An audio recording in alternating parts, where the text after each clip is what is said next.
тогтмогоос гадна оюутнууд их барих эмэгтэйчүүдийн эмчээр төгсөх сонирхолгүй болжээ. Иргэдийн дунд өвчлөл их байгаагаас эм бэлтгэлийг бараг өдөр тутмын хүнс шиг өөрсдийн дураар хэрэглэдэг болсон. Хэдийгээр манай улс эмийн талаар баримтлах бодлоготой ч хяналт бүртгэл хангалтгүй байгаагаас үүдэлтэй гэж мэрэгжилтнүүд үзэж байгаа юм. Манай улс өнгөрсөн онд улсын хурлын тогтоолоор төрөөс эмийн талаар баримтлах бодлогын баримт бичгээ шинжилэн баталсан. Төрийн бодлоготой болсноор зах зээлд өрсөлдөх чадвар бүхий эм ханганы нийлүүлэх байгууллага, эмийн үйлдвэр, эмийн сан олноор байгуулагдаж, эмийн хангамж хүртээмж харьцангуй сайжирсан гэж үздэг. Тэгвэл мэрэгжлийн хяналтын байгууллагаас Монгол улсын эмийн талаар төрөөс тавих хяналт сайн. Гэхдээ хүн хүчний хомсдолтой учраас хяналт зарим тохиолдолд алдагдах хэрэгтэй гэсэн.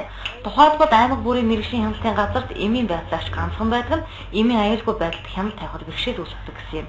Учир нь эмийн нэр төрөл оширсон, өвчтөн эмийн жаргуугаар дураараа эмээ сонгодог болсон энэ үед аюулгүй байдлыг сайжруулах хэрэгтэй гэж харж байна. Одоо гэтэл юуны төрөөс эмийн талаар бодлогын хэрэгслийг хангах гэдэг бид нар чуулган хийж байна. Тэгээ энэ бол маш чухал асуудал. Тэгээ эмийн талаар тулгымцсан асуудлыг шийдэхээр төрөөс бол анхаарал тавьж байгаа.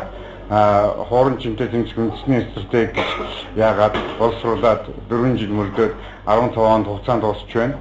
Ер нь эмийн талаар төрөөс авах хяналт бол сайн байгаа. Ганцхан ажлах хүчний хувьд л дутагдaltaй байгаа. Монгол улсын эмийн бүртгэлд өнөөдрийн байдлаар 2800-аас 3000 эм бүртгэгджээ. Үүний 60% нь зайлшгүй шаардлагатай эмийн жагсаалтанд орсон байна. 2012 онд Дэлхийн эрүүл мэндийн байгууллагын дэмжлэгтэйгээр Монголын эм зүйн зах зээлд судалгаа хийхэд нийт эмийн 33% нь хууль бус буюу бүртгэлгүй юм байжээ. Энэ бол иргэдийн гарт чанаргүй эм хурж аюулгүй байдал замд хийсэн үйлдэл гэж байгаа юм.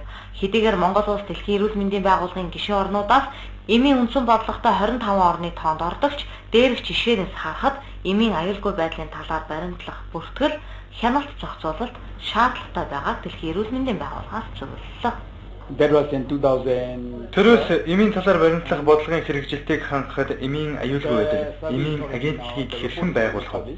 Эмийн чанар аюулгүй байдлыг хэрхэн хянах вэ зэрэг олон асуудал байна.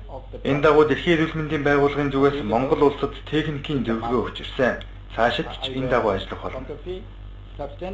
Мэдээж одоо эмийн хангалтыг нээлттэй болгоно. Нээлттэй болгох нь бол өөрөө бас хуурамч эмийн асуудал, хууль бусаар импортоор эмийг оруулж ирэх асуудлыг бол давхар зохицуулна гэж үзэж байгаа.